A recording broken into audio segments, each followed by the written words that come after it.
जैसा कि आपने कहानी में पहले देखा था कि सेठ की बहुत सारी गायें थीं और उन्हीं गायों के बीच में मनोज भी अपने गायों को छोड़ देता था और शाम होने के बाद मनोज अपनी गाय को अपने साथ लेकर चला जाता था। चंगू मंगू को धीरे धीरे यह बात का भनक लग गई कि मनोज ऐसा कर रहा है। उसने यह बात सेठ जी को बताई।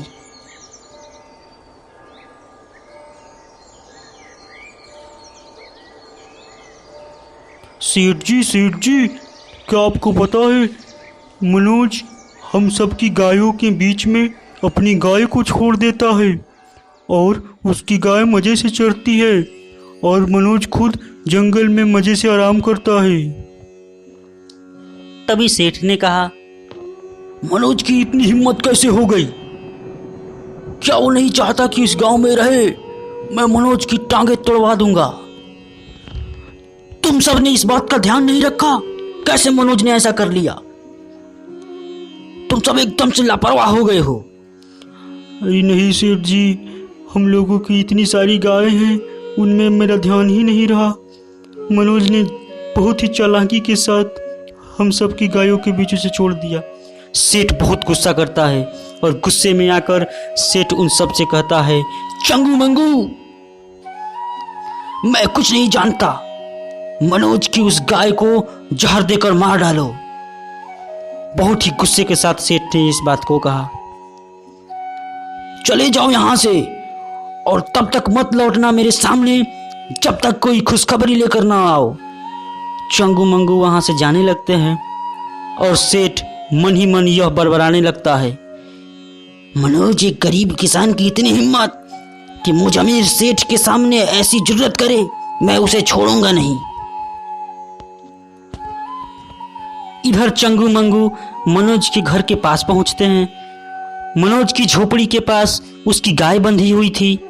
चंगू मंगू उस गाय को देखकर सोचते हैं कि ये बेचारी गाय, इन्हें हम नहीं मारेंगे, लेकिन सेठ के आदेश की वजह से वह दोनों उस गाय के बारे में सोचते हैं। फिर भी वह उन्हें जहर देने के लिए तैयार हो जाते हैं।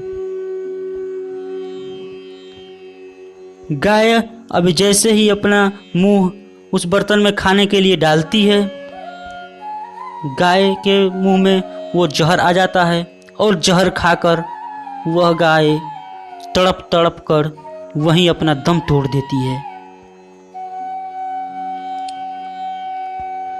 गाय जब मर जाती है तो उसे देख मंगू बोलता है, चल चंगू, जल्दी यहाँ से निकल जाते हैं, नहीं तो कोई हमें देख लेगा। यह कहकर चंगू मंगू दोनों वहां से भाग खड़े होते हैं। बहुत देर गुजर जाता है। जब मनोज वापस वहां आता है तो गाय को मरा देख बहुत तेज दौड़कर उसके पास जाता है और वहीं बैठ जाता है और उसे रोने लगता है देखकर। मनोज यह समझ जाता है कि वह यह किसका किया धरा है, लेकिन गरीब होने की वजह से वह उसका कुछ नहीं बिगाड़ सकता। इसलिए मनोज मन ही मन यह दिमाग लगाता है कि वह उस सेठ को बहुत ही अच्छे से सबक सिखाएगा, लेकिन ऐसे नहीं, कुछ अलग अंदाज से। और यह सोचकर मनोज अब उसके गांव में रहने का सभी साधन खत्म हो जाता है। तो मनोज अपना बोरिया बिस्तर लेकर उस गांव को छोड़कर निकल जाता है। धीरे धीरे रास्ते से वह आगे बढ़ते हुए आगे जाने लगता है। जंगल के रास्ते जाते हुए रास्ते में ही शाम हो जाती है। शाम होने पर मनोज सोचता है कि क्यों ना आज रात इसी पेड़ के नीचे ही गुजारा जाए और सुबह होने पर फिर वह आगे का रास्ता तय करेगा। यह सब सोचकर मनोज उसी पेड़ के नीचे बैठ जाता है।